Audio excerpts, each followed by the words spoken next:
Hello guys, welcome back to my YouTube channel. So this is Manjit Keswania. तो दोस्तों, आज की जो मेरी वीडियो है इसका टाइटल आपको पता चल गया होगा, फिर भी मैं आपको एक बार बता दूं। आज इस वीडियो में हम बात करेंगे कैंसर के बारे में। तो इसमें कुछ मेन बातें हैं जो हमें पता होनी चाहिए। सबसे पहले हम बात करेंगे व्हाट इज़ कैंसर, यानी कि जो कैंसर होती है वो क्या चीज़ है, कैसे ह्यूमन बॉडी में वो अराइज होती है और कितनी ये खतरनाक बीमारी होती है। उसके बाद हम देखेंगे difference between cancer cells and normal sales, यानी कि हमारी ह्यूमन बॉडी में जो सेल्स होती हैं, मतलब ट्रिलियंस ऑफ सेल्स, करोड़ों सेल्स प्रेजेंट होती हैं। एक तो होती है नॉर्मल सेल्स और एक जो नॉर्मल सेल्स किस में कन्वर्ट हो जाती हैं, कैंसर सेल्स में। तो हम देखेंगे कि उन दोनों सेल्स में क्या क्या डिफरेंस होते हैं। फिर उसके बाद हम देखेंगे हाउ डज कैंसर डेवलप, यानी कि किसी ह्यूमन बॉडी में जो कैंसर होती है वो क्यों डेवलप होती है, किन किन रीजन्स की वजह से वो डेवलप होगी। उसके बाद हम देखेंगे types of genes that cause cancer, यानी कि हमारी बॉडी में ऐसे कौन कौन से जीन्स होते हैं जो कि कैंसर को कॉज करते हैं। आपको मैं बता दूं, जो कैंसर होती है वो एक जेनेटिक डिजीज होती है। बाद में मैं आपको इसके बारे में अच्छी तरह से बताऊंगा। फिर उसके बाद हम देखेंगे हाउ कैंसर स्प्रेड्स, यानी कि हमारे एक बॉडी पार्ट से दूसरे बॉडी पार्ट तक वो कैंसर कैसे स्प्रेड करेगी, कैसे एक जगह से दूसरी जगह पे फैलती रहेगी। और फिर लास्ट में हम बात करेंगे किसके बारे में, टाइप्स ऑफ कैंसर, यानी कि कैंसर के कितने और कौन कौन से टाइप होते हैं। तो आइए सबसे पहले शुरू करते हैं कैंसर की डेफिनेशन के साथ। What is cancer. सो इसकी डेफिनेशन अगर मैं आपको बताऊं, so cancer is a disease in which some of our bodies cell grow and multiply uncontrollably, यानी कि हमारी ह्यूमन बॉडी में जो सेल्स प्रेजेंट होती हैं, सेल्स को अगर मैं आपको हिंदी में बताऊं तो सेल्स को बोलते हैं कोशिका। तो जो ह्यूमन बॉडी में जो सेल्स प्रेजेंट होती हैं, जब वो अनकंट्रोलेबली यानी अनियंत्रित रूप से जब वो ग्रो करेंगी और मल्टीप्लाई करेंगी, तो वो किसका रीजन बनती हैं, कैंसर का। तो जो कैंसर होती है वो किसी ह्यूमन बॉडी में किसी भी पार्ट में अराइज हो सकती है, चाहे वो ब्रेन हो, चाहे वो लंग्स हो, चाहे वो माउथ हो, यानी कि ह्यूमन बॉडी में किसी भी जगह पे कैंसर अराइज हो सकती है। तो हमारी बॉडी में एक प्रोसेस होता है, एक प्रोसेस है that is cell division. Cell division क्या है, सेल डिवीजन एक ऐसा प्रोसेस है जिसमें जो सेल्स होती हैं वो ग्रो करती हैं, मल्टीप्लाई करती हैं और मल्टीप्लाई करके न्यू सेल्स की फॉर्मेशन करती हैं, जो कि हमारी बॉडी के लिए नेसेसरी होती हैं। तो ये एक ऑर्डरली प्रोसेस होता है जिसमें क्या होता है, जो सेल्स होती हैं वो ग्रो करेंगी, ग्रो करने के बाद ओल्ड होंगी, डैमेज होंगी एंड देन दे डाई, वो मर जाती हैं। फिर उनकी जगह पे नई सेल्स की फॉर्मेशन होती है और जो न्यू सेल्स होती हैं वो डैमेज सेल्स को हटा के उनकी जगह ले लेंगी। तो ये एक ऑर्डरली प्रोसेस है। लेकिन कभी कभी क्या होगा, जो ये ऑर्डरली प्रोसेस था ये उल्टा पड़ जाएगा। उल्टा पड़ जाएगा मतलब जो डैमेज और जो ओल्ड सेल्स होती हैं वो ग्रो करना स्टार्ट करेंगी और मल्टीप्लाई करती रहेंगी, जो क्या क्रिएट करते हैं, क्या कॉज करते हैं, कैंसर। अब आपने दो शब्द सुने होंगे, कौन कौन से, एक तो होता है ट्यूमर और एक होता है कैंसर। तो मैं आपको बताऊंगा कि ट्यूमर और कैंसर ये दोनों क्या मतलब एक ही चीज है या फिर अलग अलग चीज है और इन दोनों में क्या क्या डिफरेंस होते हैं। तो देखिए, जो ट्यूमर होती है वो दो टाइप की होती है, कैंसरस ट्यूमर और नॉन कैंसरस ट्यूमर।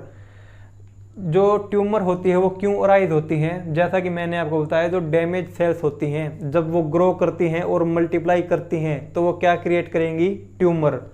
तो ट्यूमर दो टाइप की होती है, कैंसरस ट्यूमर और नॉन कैंसरस ट्यूमर। जो कैंसरस ट्यूमर होती है उसी को हम जनरली क्या बोलते हैं, कैंसर। और जो कैंसरस ट्यूमर होती है उसको जो दूसरा जो उसका वर्ड है उसको हम बोलते हैं मैलिग्नेंट ट्यूमर, और जो नॉन कैंसरस ट्यूमर है उसको हम बोलते हैं बेनिन ट्यूमर। तो अभी हम देखेंगे कि कैंसरस ट्यूमर और नॉन कैंसरस ट्यूमर इन दोनों में क्या क्या डिफरेंस होते हैं। सबसे पहले बात करेंगे नॉन कैंसरस ट्यूमर की। तो जो नॉन कैंसरस ट्यूमर होती है वो क्या होगी, किसी एक बॉडी पार्ट पे अराइज होगी और उसी बॉडी पार्ट में रहेगी, यानी किसी भी दूसरे बॉडी पार्ट में स्प्रेड नहीं करेगी। ये जो नॉन कैंसरस ट्यूमर है, इसमें क्या होता है कि इसके आसपास जो भी सेल्स, जो भी टिश्यू प्रेजेंट होते हैं, ये उस पर अटैक नहीं करेगा।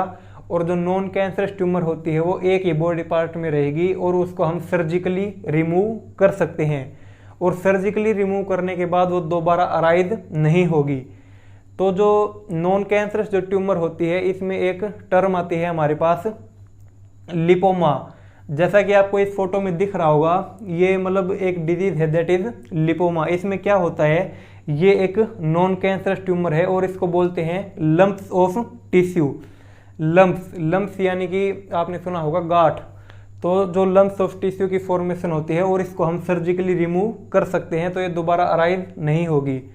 अब जैसे मैं बात करूं कैंसरस ट्यूमर की, तो जो कैंसरस ट्यूमर होती है उसमें क्या होगा, जो कैंसरस ट्यूमर किसी बॉडी पार्ट में अगर अराइज होगी और उसके पास जो भी सेल्स और जो भी टिश्यू प्रेजेंट होते हैं, तो ये कैंसरस ट्यूमर उन पे अटैक करेगी और उनको भी किस में कन्वर्ट कर देगी, कैंसरस सेल्स में। और ऐसे धीरे धीरे हमारी बॉडी में वो कैंसर फैलती रहती है।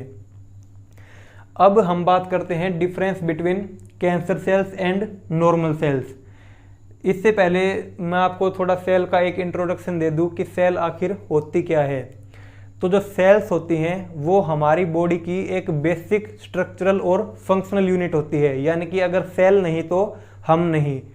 स्ट्रक्चरल यूनिट मतलब ये हमें हमारी बॉडी को स्ट्रक्चर प्रोवाइड करवाती हैं, मतलब सेल्स ग्रो करती हैं और मल्टीप्लाई होती रहती हैं, उसी तरीके से हमारी बॉडी ग्रो करती रहती है। और फंक्शनल यूनिट मतलब हमारी ह्यूमन बॉडी जो भी फंक्शन शो करती है, मूवमेंट हो गया, रिप्रोडक्शन हो गया, या कोई भी जो हमारी बॉडी जो फंक्शन शो करती है वो किसकी हेल्प से होती है, सेल्स की हेल्प से। तो हम देखेंगे कि नॉर्मल सेल्स और कैंसर सेल्स, इन दोनों में क्या क्या डिफरेंस होते हैं। तो देखिए हमारी बॉडी में एक बहुत ही अच्छा सिस्टम है। क्या सिस्टम है, जो हमारी बॉडी में नॉर्मल सेल्स जो प्रेजेंट होती हैं, यानी कि उन सेल्स को एक सिग्नल मिलेगा। कैसा सिग्नल मिलेगा, सिग्नल मिलेगा कि तुम ग्रो करो। तो जो नॉर्मल सेल्स होती हैं वो कब ग्रो करती हैं, जब उन्हें सिग्नल मिलेगा। लेकिन जो कैंसर सेल्स होती हैं वो बिना किसी सिग्नल को सुने, चाहे सिग्नल मिलो चाहे ना मिलो, कैंसर सेल्स ग्रो करती रहेंगी। और एक प्रोसेस होता है, कौन सा, programmed cell death and apoptosis. ये मतलब एक ऐसा सिस्टम है, जो सेल्स होती हैं जब वो अपनी लिमिट तक ग्रो कर जाती हैं तो उन्हें सिग्नल मिलेगा कि तुम्हारी ग्रोथ कंप्लीट हो चुकी है, अब तुम ग्रोथ को रोको और मतलब खत्म हो जाओ, मर जाओ। लेकिन जो कैंसर सेल्स होती हैं वो इस मतलब किसी भी सिग्नल को नहीं सुनता, तो इस सिग्नल को भी नहीं सुनेगा, चाहे सिग्नल मिलो चाहे ना मिलो, अपनी मर्जी से ग्रो करेंगी, अपनी मर्जी से अपनी ग्रोथ को रोकेंगी और अपनी मर्जी से ही मरेंगी। अब जो नॉर्मल सेल्स होती हैं उनका क्या है, अगर उनके आसपास कोई भी दूसरी सेल्स आ जाती हैं या फिर दूसरे किसी टिश्यू के साथ वो इंटरेक्ट करता है, तो नॉर्मल सेल्स अपनी ग्रोथ को रोक लेती हैं। लेकिन जो कैंसर सेल्स होती हैं उनके आसपास अगर कोई भी सेल्स आती हैं तो वो उन पे अटैक करेगी और उनको किन में कन्वर्ट कर देगी, कैंसर सेल्स में, जो कि हमारी बॉडी में फिर धीरे धीरे फैलती रहेगी। अब जैसे मैं आपसे बात करूं, हमारी बॉडी में जो हमारी मतलब बॉडी पार्ट्स होते हैं जो हमारी ह्यूमन बॉडी के लिए काम करते हैं, जैसे सबसे पहले बात करूं मैं ब्लड वेसल्स की।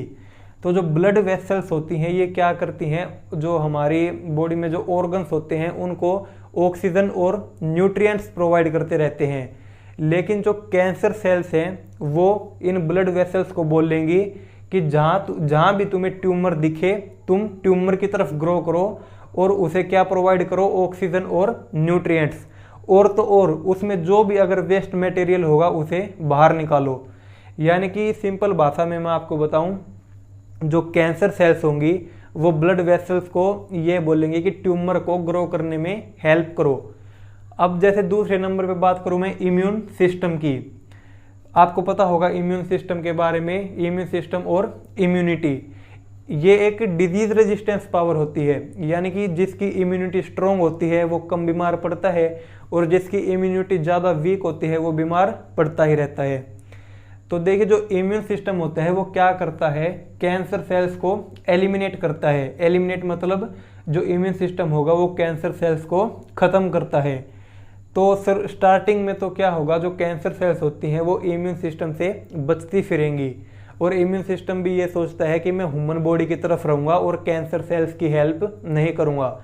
लेकिन कुछ टाइम बाद क्या होगा, जो कैंसर सेल्स होती हैं वो इम्यून सिस्टम को ट्रिक कर लेंगी, यानी किसी तरह इम्यून सिस्टम को मना लेंगी। तो इम्यून सिस्टम क्या करेगा, जो कैंसर सेल्स हैं उनको एलिमिनेट करने की बजाय उनको हेल्प करेगा ग्रो करने में और मल्टीप्लाई करने में। और ये जो इम्यून सिस्टम होता है ये ट्यूमर को अटैक करने की बजाय उसे प्रोटेक्ट करेगा और ग्रो करने में हेल्प करेगा। तो ऐसे ऐसे जो कैंसर सेल्स होती हैं वो हमारी मतलब बॉडी के बिल्कुल अपोजिट काम करेंगी, जो कि काफ़ी डेंजरस होता है। अब देखिए जो मैंने आपको जो भी ये डिफरेंस बताई ये सारे क्या हैं, एबनॉर्मल बिहेवियर हैं कैंसर सेल्स के। अगर ये मतलब जो कैंसर सेल्स होती हैं ये इन एबनॉर्मल बिहेवियर पे इतनी ज़्यादा डिपेंडेंट रहती हैं कि इनके बिना जो कैंसर सेल्स होती हैं वो ग्रो नहीं करेंगी, मल्टीप्लाई नहीं करेंगी। तो इस बात का फ़ायदा उठाते हुए कुछ रिसर्चर्स सामने आए, उन्होंने कुछ थेरेपीज़ डेवलप की। कौन कौन सी थेरेपीज, जैसे एग्जाम्पल के लिए बताऊं, कुछ थेरेपीज होती हैं जो कि क्या करती हैं, ब्लड वेसल्स को ट्यूमर की तरफ ग्रो करने से रोकेंगी। तो जब ब्लड वेसल्स ट्यूमर की तरफ ग्रो करने से रुकेंगी तो वो ट्यूमर को ऑक्सीजन और न्यूट्रिएंट्स प्रोवाइड नहीं करवाएगा और ट्यूमर की ग्रोथ रुक जाएगी। ऐसी कुछ थेरेपीज हैं। तो अब हम बात करते हैं कि जो कैंसर होती है वो कैसे डेवलप होती है, हाउ डज कैंसर डेवलप।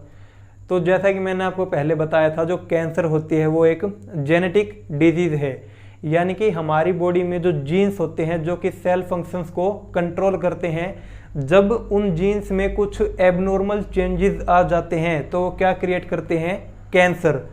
मतलब कौन कौन से रीजन्स होते हैं कि जो जीन्स होते हैं उनमें ये एबनॉर्मल रीजन्स आते हैं।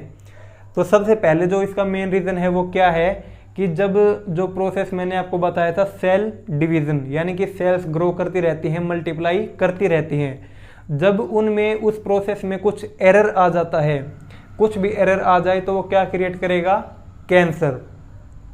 और दूसरा जो मेन रीज़न आपको बताऊं, जो डीएनए होता है सेल्स में क्या होता है, डीएनए में क्या होता है, जीन। तो कुछ सेल्स में जो डीएनए होता है जब वो डैमेज हो जाता है, किससे डैमेज होगा, जो बाहर के एनवायरनमेंट से जो भी हार्मफुल पार्टिकल होते हैं उनसे। यानी कि जो भी हार्मफुल पार्टिकल जो डीएनए को डैमेज करेंगे तो उससे किस पे इफेक्ट पड़ेगा, उसके जीन्स पे, तो वो क्या क्रिएट करेगा, कैंसर। जैसे एग्जांपल के लिए बताऊं, जैसे इस फोटो में आपको दिख रहा होगा, ये क्या है, माउथ कैंसर या फिर ओरल कैंसर। ये क्यों होती है, ये इसलिए होती है क्योंकि जो कुछ लोग होते हैं जो टोबैको यूज़ करते हैं, स्मोकिंग करते हैं, तो उसमें क्या होता है कि टोबैको और स्मोकिंग में जो भी हार्मफुल पार्टिकल्स होते हैं वो हमारी जो माउथ के अंदर जो सेल्स प्रेजेंट होती हैं उस पर इफेक्ट डालेगा, उसमें जो डीएनए होगा उसको डैमेज करेगा और उसकी वजह से क्या क्रिएट होती है, माउथ में कैंसर, जिसको हम बोलते हैं माउथ और ओरल कैंसर। और तीसरा जो रीजन है, कुछ कुछ केसेस होते हैं जिसमें जो कैंसर होती है वो एक जनरेशन से दूसरी जनरेशन, यानी कि इनहेरिटेड होती है, पेरेंट्स से चिल्ड्रंस में। अब हम बात करते हैं types of genes that cause cancer. जैसा कि मैंने बताया कैंसर एक जेनेटिक डिजीज है, तो जीन्स में जब कुछ एबनॉर्मल चेंजेस आ जाते हैं तो वो mainly 3 main types of genes होते हैं जिनको वो इफेक्ट करेगा। कौन कौन से 3 टाइप के जीन्स होते हैं, एक तो होता है प्रोटो ओन्कोजीन्स, दूसरा है हमारे पास ट्यूमर सुप्रेसर जीन्स और एक होता है डीएनए रिपेयर जीन्स।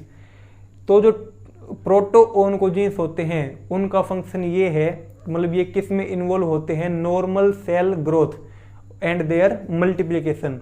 यानी कि प्रोटो ओन्कोजीन्स देखेंगे कि वो जो सेल है वो नॉर्मली ग्रो कर रही है या नहीं, यानी कि उनकी नॉर्मल ग्रोथ करवाएंगे।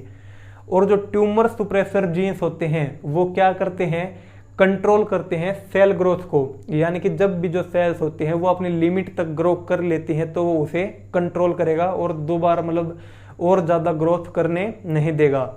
और एक होता है डीएनए रिपेयर जीन्स, यानी कि जो भी डैमेज डीएनए होता है किसी सेल्स में, ये जो डीएनए रिपेयर जीन्स है उसको एलिमिनेट और उसको रिपेयर करने में हेल्प करेगा। तो जब कुछ एबनॉर्मल जेनेटिक चेंजेस आने की वजह से क्या होगा, ये जो तीनों टाइप के जो जीन थे जो कि कैंसर को मतलब रोकने में हेल्प करते हैं, ये तीनों अपोजिट फंक्शन शो करेंगे और क्या करेंगे, कैंसर को और भी मतलब बढ़ाने का काम करेंगे उन जीन्स में चेंजेस आने की वजह से, एबनॉर्मल चेंजेस आने की वजह से। तो जैसे मैं अब आपसे एक क्वेश्चन पूछूं कि जो वैसे तो जो कैंसर होती है वो किसी भी एज के लोगों में हो सकती है, लेकिन इसका ज़्यादा रिस्क बना होता है जो ज़्यादा जो एज के लोग होते हैं उनमें। ऐसा क्यों होता है? ऐसा इसलिए होगा क्योंकि हमारी बॉडी में एक एबिलिटी होती है, एक पावर होती है जो क्या करती है, अगर किसी भी सेल का डीएनए डैमेज हो जाता है तो हमारी बॉडी उस सेल को एलिमिनेट कर देती है, यानी कि उस सेल को ख़त्म कर देती है। लेकिन जैसे जैसे हमारी एज इंक्रीज होती है ये एबिलिटी यानी कि ये जो पावर होती है ये कम होती रहेगी और जो सेल्स होती हैं डैमेज डीएनए वाली उसको हमारी बॉडी एलिमिनेट नहीं कर सकती। यही कारण है कि जो मतलब ज़्यादा एज के जो लोग होते हैं उसमें कैंसर होने का रिस्क ज़्यादा रहता है। तो अब बात करते हैं कि हाउ कैंसर स्प्रेड्स, यानी कि जो कैंसर होती है वो एक बॉडी पार्ट से दूसरे बॉडी पार्ट तक कैसे स्प्रेड करेगी। तो एक प्रोसेस होता है that is metastasis. Metastasis process ये है कि अगर किसी एक बॉडी पार्ट में कैंसर अराइज होती है और वो स्प्रेड करके किसी दूसरे बॉडी पार्ट में अराइज हो जाती है तो उस प्रोसेस को बोलते हैं मेटास्टेसिस।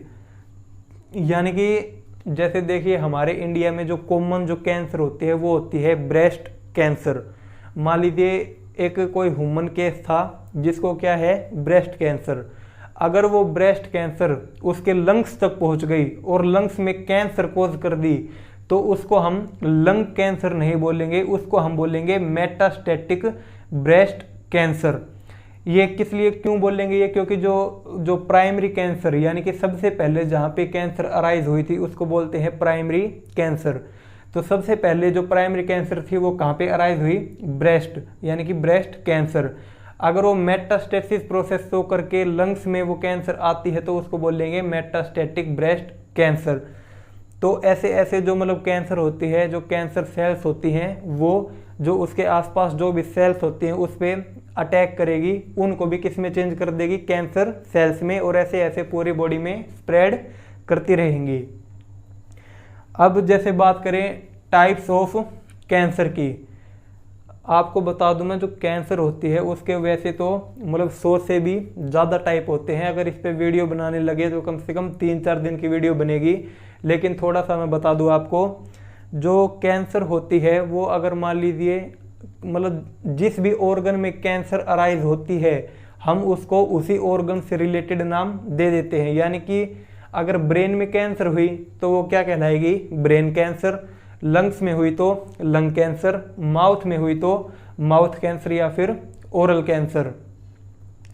अब मैं आपको पहले बात बताना भूल गया, अब जैसे एक बात बताऊं, जो नॉन कैंसरस ट्यूमर यानी कि जो बेनिन ट्यूमर होती है वैसे तो वो सर्जिकली रिमूव कर सकते हैं हम उसको, ज़्यादा रिस्क नहीं रहता। लेकिन अगर वो हमारे ब्रेन में हो जाए तो वो क्या हो जाती है, लाइफ थ्रेटनिंग, यानी कि उसमें जान भी जा सकती है अगर वो नॉन कैंसरस ट्यूमर या फिर बेनिन ट्यूमर हमारे ब्रेन में हो जाती है। सो गाइज ये थी मेरी आज की वीडियो। अगर आपको वीडियो अच्छी लगी, इन्फॉर्मेटिव लगी तो इसे ज़्यादा से ज़्यादा शेयर कीजिए, लाइक कीजिए और ऐसी ही वीडियोस के लिए हमारे चैनल को सब्सक्राइब कीजिए। Thank you.